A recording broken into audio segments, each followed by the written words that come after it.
probablemente uno de los mayores especialistas sabéis que las aves muchas veces nos dejamos engañar que son muy visuales, algunos tienen colores muy atractivos, pero curiosamente las aves, la mayor riqueza que tienen de interactuar con los sentidos no es por la vista, sino por los sonidos. Entonces, José Carlos pues es uno de los grandes especialistas, conocedores de los sonidos de las aves. Entonces, cuando le pedí, creo que fue en FIO, ¿no? Sí, en FIO. En FIO, es que lo recuerdo. Entonces, nos conocemos, tenemos 1 millón de amigos comunes. Oye, voy a hacerlo claramente. Tú me dices ¿te dejas atracar para venirte al Alto Tajo? ¿Y qué dijiste tú? Yo sí, claro, sin problema. Pues ya está. Yo sí, claro, sin problema. Él vive en Córdoba, entonces, aprovechando un poco para optimizar costes, que somos súper... Vamos a economizar, digamos, gasolina, pues a otro amigo común, Amadeo Quiñones, que va a dar una ponencia, miradlo en el programa, no me acuerdo yo ahora, pues le dije, mira, Amadeo vive en Puebla del Río, cerca de Doñana, o en Doñana, porfa, tú me harías el favor de recoger a José Carlos, que vive en Córdoba, y así ya directamente, entonces, aquí estamos ahora con José Carlos, y luego estaremos, no sé en qué momento, con Amadeo. Entonces, sin más, a lo mejor muchos le conocéis, porque José Carlos es muy mediático, ¿no? ¿Se puede decir el mediático? Digámoslo así. Digámoslo así. Entonces, es muy mediático, es muy activo con Facebook, o sea, tú le pones una cosa y te responde en 5 minutos, que dice, madre mía, este tío está... Tú tienes 3 hermanos gemelos, o 7 secretarios, porque ¿cómo atiende enseguida? ¿Vale? Entonces, sin más, os presento aquí a José Carlos Sires y con un aplauso para que...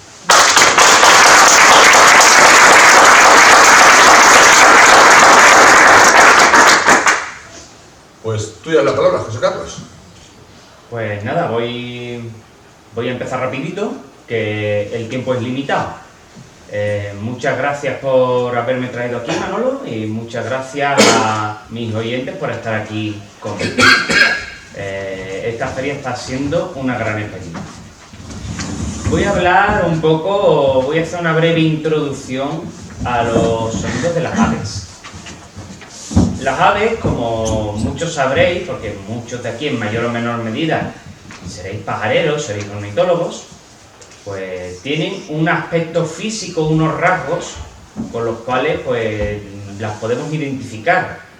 Esos rasgos son diferentes en cada especie y nos pueden servir para realizar identificación. Pues igual ocurre con los sonidos. Cada ave tiene sus propios sonidos y esos sonidos tienen unas cualidades, un timbre de voz, una cadencia, una variedad que nos permiten hacer una identificación auditiva. Por supuesto, no todas las aves son igual de vocales. Por ejemplo, las aves rapaces suelen ser mucho menos vocales que otros tipos. Y las aves sociales y especialmente inteligentes tienen más repertorio de sonidos que las aves que son menos sociales. Eso es así. Además, tenemos en España el privilegio de tener algunas de las mejores aves cantoras del mundo, como serían el petirrojo, la curruca capirotada, la curruca mosquitera, el jilguero, el pardillo, el mirlo, el zorzal común y sobre todo el ruiseñor, que se disputa el puesto a mejor cantor del mundo junto con el sinsonte norteño, que es un ave americana. Pero volviendo al principio de todo esto, ¿cómo emiten las aves sus sonidos? Pues las aves tienen un sistema de emisión de sonido bastante diferente al de los mamíferos. Nosotros tenemos cuerdas vocales, pero las aves tienen un aparato llamado siringe. La siringe es un saco de cartílago que está al final de la tráquea y al principio de los bronquios y que está conectado a tráquea y bronquios con una serie de membranas. Luego, además, hay un sistema de músculos bastante complicado que sirve para deformar ese saco de cartílago y tensar y relajar las membranas que lo comunican con la tráquea y los bronquios.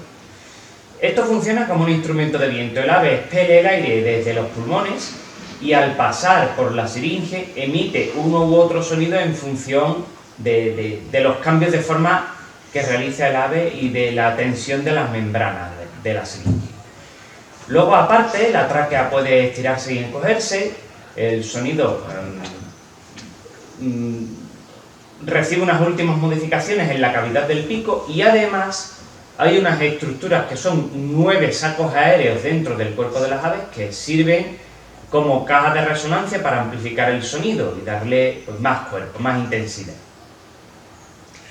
Dicho esto, también hay sonidos mecánicos. Todos hemos escuchado el crotorio de la cigüeña, que lo emiten chasqueando las mandíbulas del pico, o otras especies como la agachadiza, que lanzándose en picado coloca las plumas de la cola en un ángulo determinado que al cortar el aire hace un sonido de zumbido muy característico de la especie. O sea que hay otras formas de emisión de sonidos. Las aves no solo cada una tiene un sonido y ya está, sino que tienen variedad. Las aves tienen una especie de lenguaje rudimentario, aunque últimas investigaciones indican que no es ni mucho menos tan rudimentario como en principio se pensaba, pero tienen, digamos, un lenguaje básico con distintos sonidos que pueden significar diferentes cosas. Es decir, que en el campo, si hilamos fino, muchas veces no solo podemos aprender a distinguir diferentes especies de aves, sino también lo que está pasando, lo que están haciendo. Por ejemplo, muchas personas que buscan lince ibérico están más pendientes de las llamadas de urraca, rabilargo y otros córvidos que del lince en sí, porque estas llamadas les marcan la presencia de un predador. También ocurre lo mismo con las rapaces nocturnas. Como digo, hay diferentes tipos de llamadas. Están las llamadas sociales, que son las llamadas que el ave utiliza en contexto de para atraer a sus congéneres a un área donde hay buena alimentación, donde hay un sitio adecuado para descansar, etc. Las llamadas de alarma, que sirven para avisar a sus congéneres de la presencia de un depredador, aunque también otras especies diferentes que viven en la zona pueden interpretar las llamadas de alarma de animales que no son sus conespecíficos, incluso no siendo aves. En el bosque, por ejemplo, todos conocen las llamadas de alarma de todos, ¿no? Hay un par de curiosidades al respecto. Hay algunas especies que tienen llamadas de alarma específicas para diferentes tipos de predadores. Y en función de, por ejemplo, si es un depredador terrestre, pues hacen una cosa, se refugian en árboles, y si es un depredador aéreo, pues se refugian bajo matorrales, por ejemplo. Eso son, por ejemplo, el caso de las corneas. Y que se da el caso también de que hay especies que mienten con sus llamadas de alarma. Es decir, que, por ejemplo, cuando un carbonero encuentra una fuente de alimentación interesante, puede lanzar una falsa llamada de alarma para alejar a sus congéneres y quedarse ellos con todo. También están las llamadas de emparejamiento, que son llamadas concretas que el ave puede utilizar en el contexto del cortejo. El cortejo de las aves tiene una serie de movimientos pautados, una serie de comportamientos, y entre ellos pues, se pueden incluir llamadas específicas de esta situación. Lamentablemente en Europa no se da mucho esto. Por ejemplo, el torcecuello sí es un pájaro que emite llamadas en dueto en cortejo, pero en otros lugares del mundo esos duetos están mucho más evolucionados. En las selvas tropicales hay diferentes tipos de aves que hacen duetos súper coordinados con canciones complejas que el macho y la hembra combinan de una forma realmente espectacular. Esto ocurre, por ejemplo, en un pajarillo que se llama cucarachero musical, que es una ave americana que, además de cantar estupendamente, hacen unos duetos coordinados que quitan el hilo, vamos. Las llamadas de petición de los polluelos, que si bien a nosotros nos pueden parecer muy pesadas y muy continuas, es la forma que tienen los pollos de estimular a los progenitores a sus cuidados, ¿no? Estas llamadas, al oírle a los padres, reciben un estímulo que excita su sistema hormonal y les hace liberar prolactina y otras hormonas para realizar los cuidados parentales. Por las llamadas de petición, los padres pueden muchas veces saber, incluso de forma honesta, cuánta hambre tiene su polluelo para poder satisfacer la demanda de alimento haciendo el esfuerzo adecuado. Es decir, no buscar más alimento ni menos del que el pollo necesita. En aves coloniales incluso los padres pueden diferenciar las llamadas de los pollos entre cientos o miles de otros pollos que a nosotros nos sonarían únicos. Y ahora vamos a hablar de las llamadas que escuchamos nosotros más usualmente y de las más, digamos, famosas en el mundo de las aves, los cantos de los machos. El coro del alba, famosa, que escuchamos en primavera, son los cantos territoriales de los machos que, hablando de forma muy básica, los utilizan para atraer a las hembras y repeler rivales. En algunas especies este canto es muy poco complejo y se utiliza simplemente como una llamada de atención a la hembra para que vaya a ver un espectáculo visual que el ave tiene preparado. Esto ocurre, por ejemplo, en el pavo real, en aves del paraíso, etc. El sonido del macho en este caso es simple, muy potente y viaja lejos. Entonces la hembra al oírlo puede saber dónde está el macho y ver el baile, el despliegue de plumas brillantes que estos tienen preparado. En otros casos, sin embargo, esa llamada sí da más información.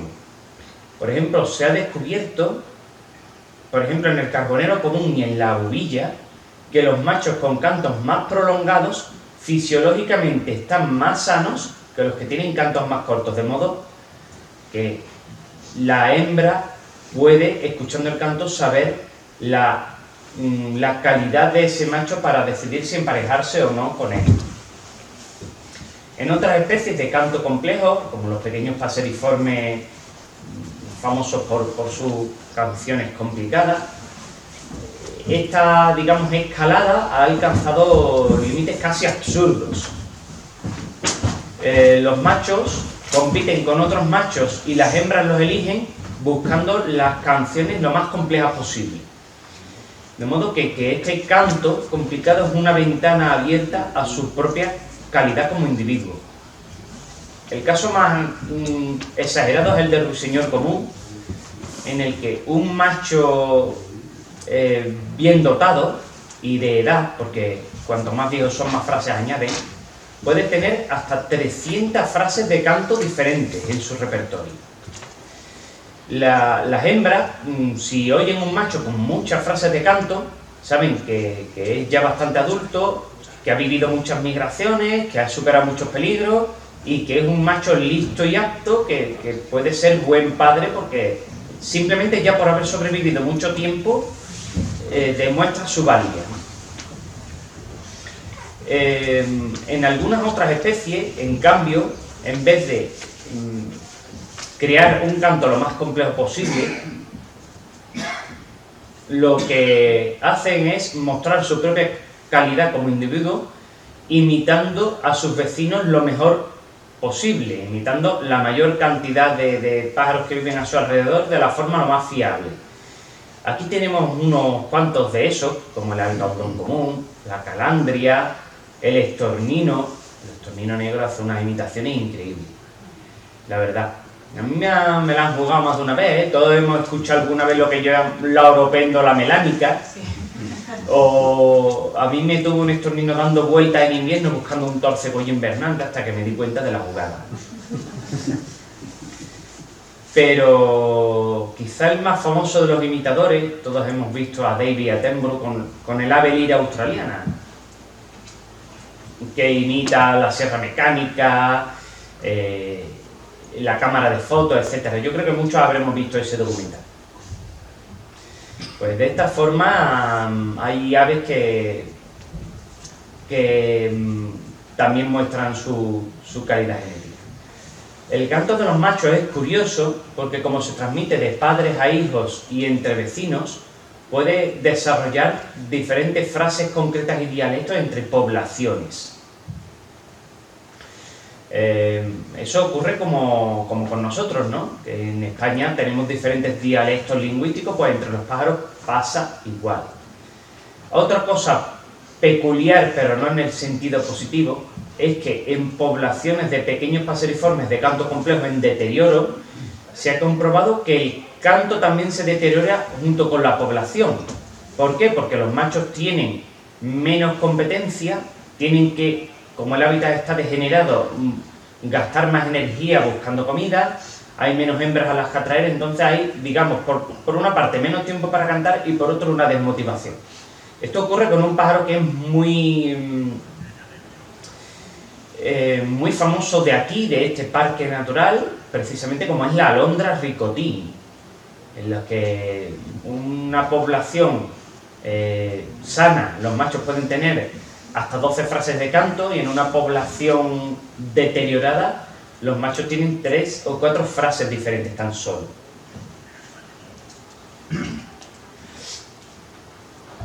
¿Alguna pequeña duda? ¿Alguna pregunta? ¿Alguna duda? De momento no. ¿Cuánto me queda? Aún te quedan unos 10 minutillos por ahí. ¿10 solo? Bueno, no, hasta si hemos empezado más. 15, hemos empezado 15, sí, 15. 15. Hemos ya empezado más tarde, pero lo podemos extender, sí, hasta Vale, pues echar otros 15, 20 incluso. Pues como decía, los sonidos específicos que emiten las aves, con sus diferentes cualidades, no solo les sirven a ellas, sino también nos pueden servir a nosotros para aprender a identificarlas. Esto puede tener no solo la utilidad de regalarnos el oído, ¿no? Porque está claro que los sonidos de las aves en un bosque, en un área abierta, en cualquier lugar donde os salimos a observar naturaleza, son muy bellos, ¿no? Y nos agradan y nos crean bienestar. De hecho, está hasta comprobado científicamente. Pero también nos pueden servir con fines de utilidad. La identificación de los sonidos de las aves en la ornitología es importante, nos puede servir para diferenciar especies parecidas, como nos puede ocurrir, por ejemplo, en ciertos sitios con el cernícalo vulgaris de semilla, con el agateador europeo y euroasiático, con el reyezuelo sencillo y el listado en sitios donde coinciden. Son especies que visualmente pueden ser parecidas, pero el sonido no lo es tanto y nos puede servir para la diferenciación. También para elaborar censos, puesto que muchas veces en ciertos tipos de ecosistemas podemos oír con más facilidad las aves de las que se ven, ¿no? Eso lo comprobaremos, si queréis venir esta tarde a mi paseíto, lo podremos comprobar. Ahí tenéis que apuntaros, ¿vale? El punto de información. Y luego, en la carpa del punto de encuentro que está en la esquina del merendero, ahí donde a la hora, seguro que tú la sabes, José Carlos, ¿a qué hora? A las 7. Mi paseíto a las 7. A las 7, ¿ves? Él lo sabe más que yo. Es un tío que se lo prepara bien. Entonces, ahí ya saldréis. O sea, pero tenéis que apuntaros, ¿vale? Por favor. Venga, también para la identificación de aves nocturnas, ahí no vemos un pijo y el sonido es lo más útil para esto, ¿no? Para la identificación en hábitats cerrados, como serían carrizales, bosques, etc. En ese tipo de hábitats no son muy útiles las identificaciones sonoras. Los famosos puñeteros pájaros marrones de los carrizales, ¿no? Se identifican mejor así. ¿Cómo podemos aprender a diferenciar los sonidos de las aves? Pues, lo suyo es hacerlo con un método, no lanzarnos ahí al aprendizaje ciegamente sin más, sino lo suyo es elegir el hábitat al que vamos a ir y si podemos contactar con ornitólogos que ya tengan unos conocimientos, ¿no? Para que nos echen un cable y nos faciliten un poquito las cosas, si puede ser. De las aves que hay por la zona podemos elegir las 5 o 6 aves más comunes y empezar por ahí. Cogemos una guía sonora, que hay muchas, y repasamos los sonidos en casita mientras hacemos otras cosas, de esas 5 o 6 especies. Luego cogemos nuestro cuadernillo de campo, nos anotamos nuestras propias onomatopeyas, las impresiones que nos puede dar el sonido de esa especie, etcétera. Y así pues podemos establecer un método de aprendizaje. No nos tenemos que dejar llevar por la impaciencia. Esto, las primeras especies nos puede costar aprenderlas, pero esto es exponencial. Cuantas más especies aprendemos, más fácilmente vamos a aprender las siguientes. Luego en el campo pues ya salimos, podemos ir escuchando. Hay también una serie de programitas de identificación de sonidos que no son muy finos, pero nos pueden echar un cable, como Bernet, Merlin, etc. Y luego en casa pues repasamos tanto las aves que hemos acertado, pero sobre todo las que no. Obviamente también hay que tener en cuenta otra serie de cosas, ¿no? Como el hábitat donde se encuentran las diferentes especies. Tenemos que estudiar un poquito la especie, la fenología, es decir, el momento también en el que se encuentran, que hay aves que están aquí solo en primavera y verano, son las estivales, otras invernantes, otras solo las podemos encontrar en migración, sedentarias que están todo el año, etc., ¿no? También otra cosilla interesante es tener en cuenta los nombres locales que a veces están relacionados con el sonido. La carraca, porque el ave hace carrascarra, la abubilla, etc. Y ahora, como ejemplos, me hubiera gustado extenderme un poquillo más, pero voy a poner unos cuantos ejemplos de algunos sonidos de aves para que podamos escuchar un poquito de forma práctica algunas de las cositas que podríamos encontrar por esta zona.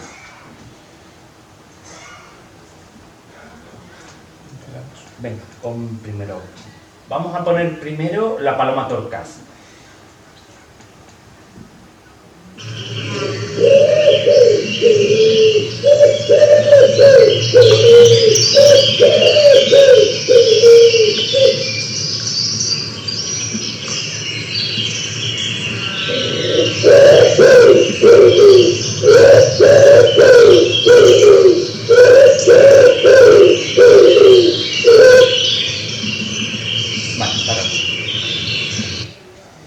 La paloma torcaz emite un arrullo bastante sordo, ronco, en series repetido varias veces, como habéis podido escuchar.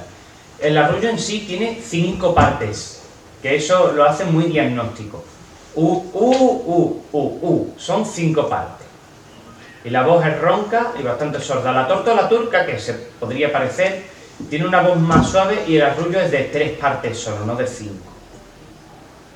La paloma torcaz se encuentra aquí todo el año, aunque en invierno nos llegan más de Europa, y se encuentra en hábitat principalmente arbóreos, aunque ya han empezado a colonizar también las ciudades y en algunas zonas son incluso muy comunes, como por ejemplo Madrid, que ya mucha paloma torcaz en la ciudad. El siguiente, ¿cuál es? El cuco. El cuco lo vamos a pasar por alto, venga. Vale, pues luego tenemos el picapinos. Todos sabéis cuál es el cuco, ¿no? El cuco, sí, pero... No, para el público tenemos aquí a 30 personas. Si no, alguien... Todo el mundo cuco. El picapino, vamos a poner el picapino. El pico picapinos es uno de esos que emiten lo que llaman un sonido mecánico. Ahora lo vamos a escuchar, pon el primero.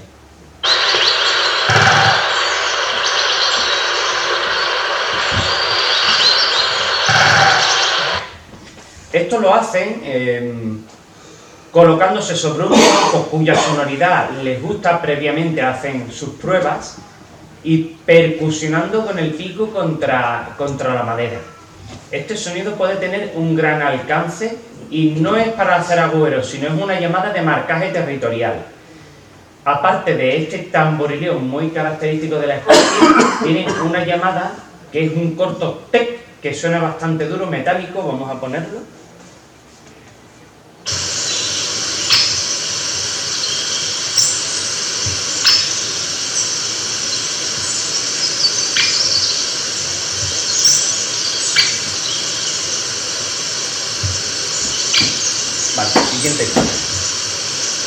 ¿Cuál es? Ya te digo. El chochín. El chochín, venga, vamos a ver. El chochín es un pájaro súper pequeñito, pero con un canto realmente arrollador.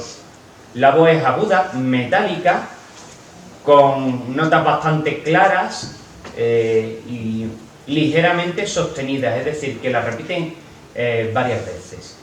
Cada chochín tiene un par de estrofas o tres diferentes que van repitiendo cada cierto tiempo, las cambian y las van repitiendo.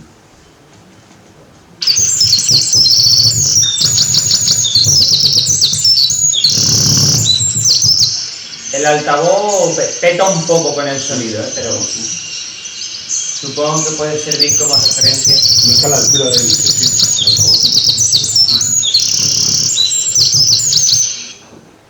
Como veis, eso es un canto agudo, bastante metálico y suena, de verdad que suena realmente fuerte, ¿eh? ¿El siguiente? Siguiente especie, el petirrojo. Venga, el petirrojo. El petirrojo tiene una llamada que suena como, a mí me suena como pequeñas ramitas partiéndose. Este es muy común escuchar en cualquier zona donde haya cualquier tipo de masa forestal y en invierno incluso en cualquier parque o jardín. Es una ave que suele ser bastante abundante en la mayor parte de España. En las partes más áridas se restringe a las orillas de ríos y bosques más húmedos. Esta es la llamada, suena como a mí me suena eso, como pequeñas ramitas partidas. Estas cosas son muy personales, ¿eh? A cada persona nos pueden sonar distinto.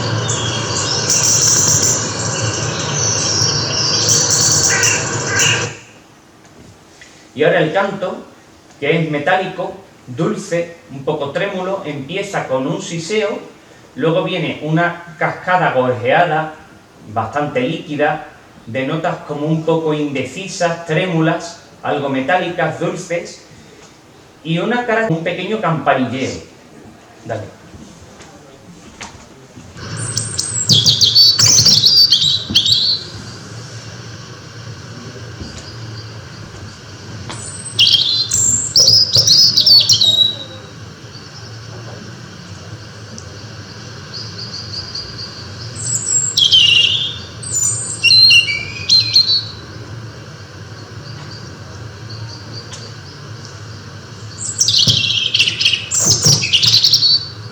Siguiente bicho. Vamos a ver, tenemos ahora el ruiseñor. Venga, vamos a poner ruiseñor, que es uno de los mejores cantores del mundo, como dije. Un macho bien adulto puede contener hasta 300 frases en su repertorio. Otra característica de la especie es que canta incluso de noche. Es una ave que solo nos acompaña en primavera y verano. Y suele vivir en zarzales y demás matorrales espesos a las orillas de cursos de agua. El canto de ruiseñor consiste en frases cortas que empiezan con notas rápidas y suaves, muy difícilmente audibles a larga distancia, seguidas de 1 a 4 o 5 notas sostenidas que pueden ser de diferentes tipos, desde un silbido hasta un chirrido, una nota golpeada, una nota acuosa, son de lo más variopinto.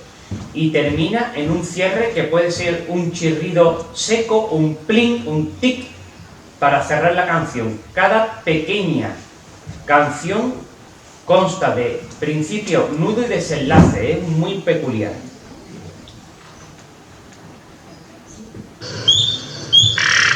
Esta es la llamada vulgarmente silba ronca.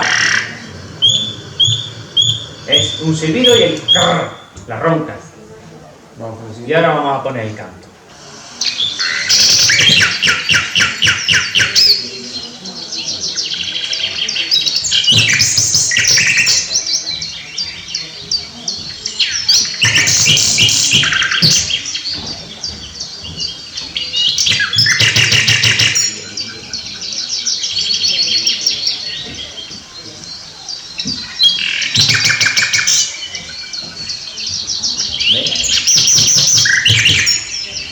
Bueno, suena un poco mal, pero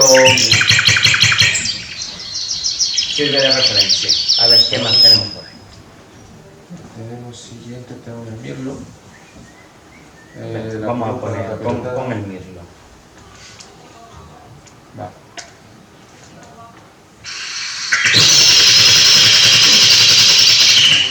Esta es la típica llamada que hacen los mirlos de alarma cuando se nos levantan a nuestro paso.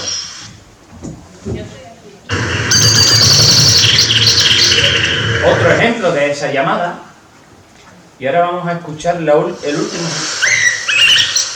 El canto del macho son frases cortas, aflautadas, con voz melancólica, hueca, dulce, y al final de cada frase tiene una nota más aguda, puede ser un chirrido, un gorjeo, una pequeña imitación, como para cerrar cada frase de canto.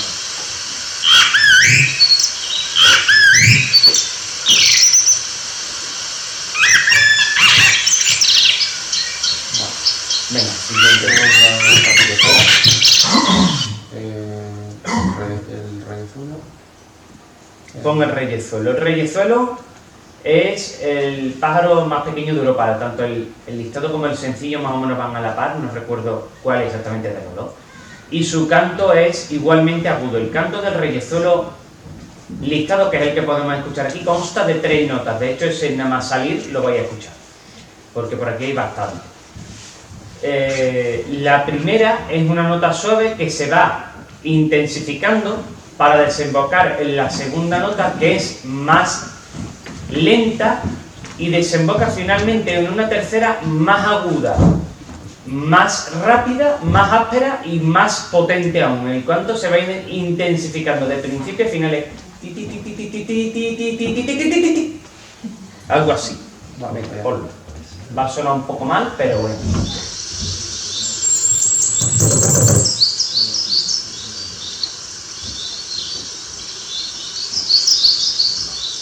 Vale, pues pongo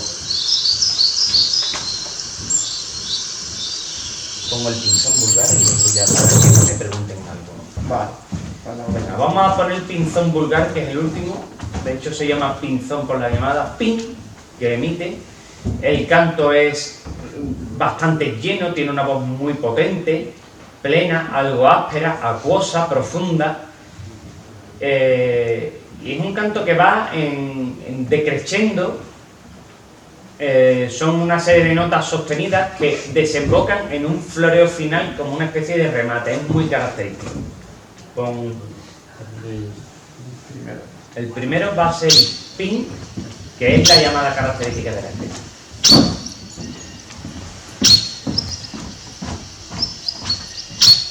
Vale, y ahora el canto.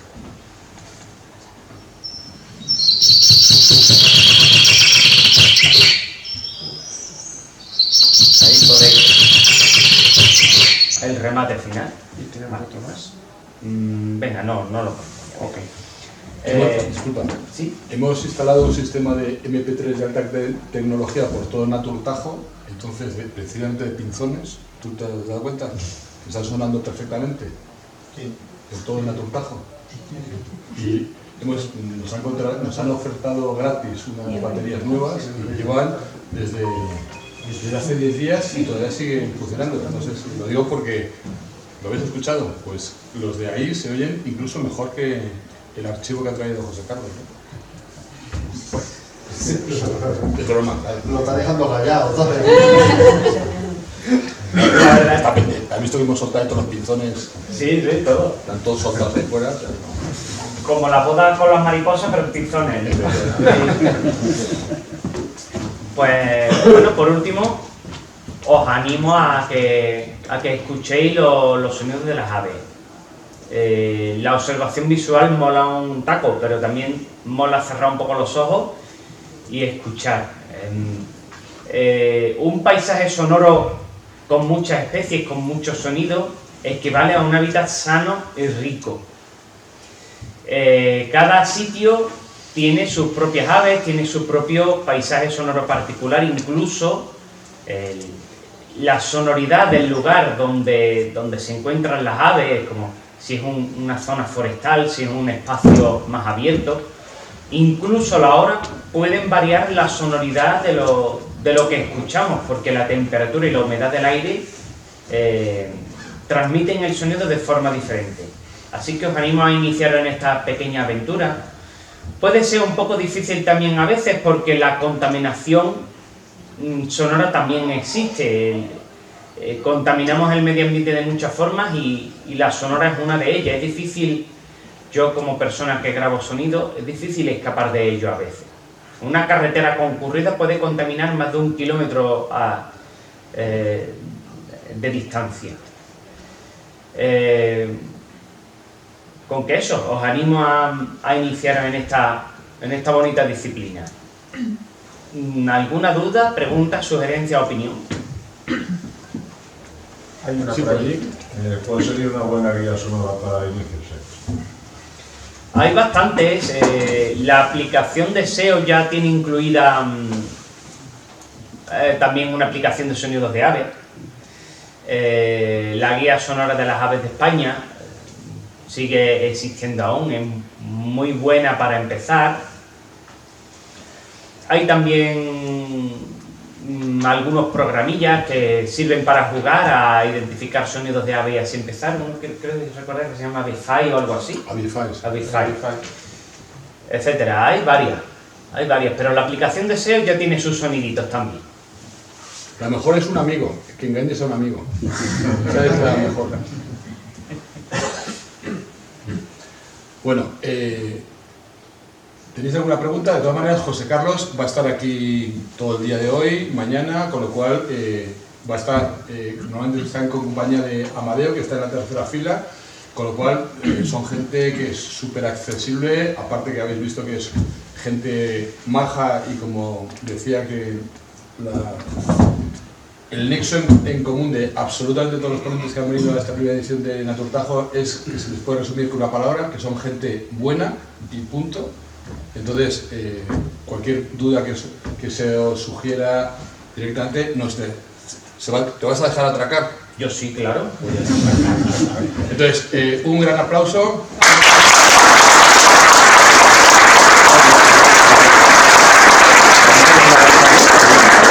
Os pediría un pequeño favor, nos ponemos todos aquí porque aquí al final hemos empezado 25 y hay más de casi 40 personas, nos ponemos todos en esta pared y nos hacemos una foto todos juntos. Claro que sí. Si alguien tiene derecho de imagen, que no se ponga. ¿Está de acuerdo? Sí, ¿por qué no? Claro. Pues, a ver, juzgamos. Hombre, el protagonista del centro, ¿no? Vale. ¿Habremos? Claro, es que el problema es que... Venga, todos.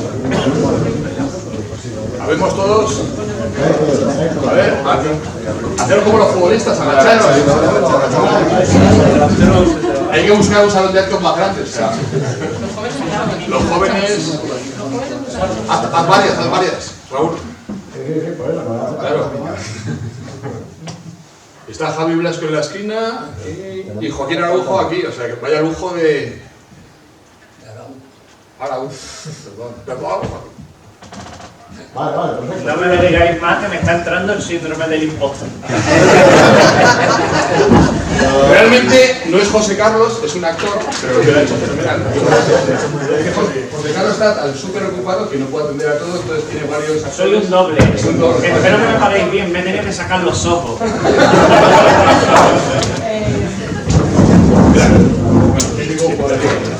Vale, vamos a quitarle un poco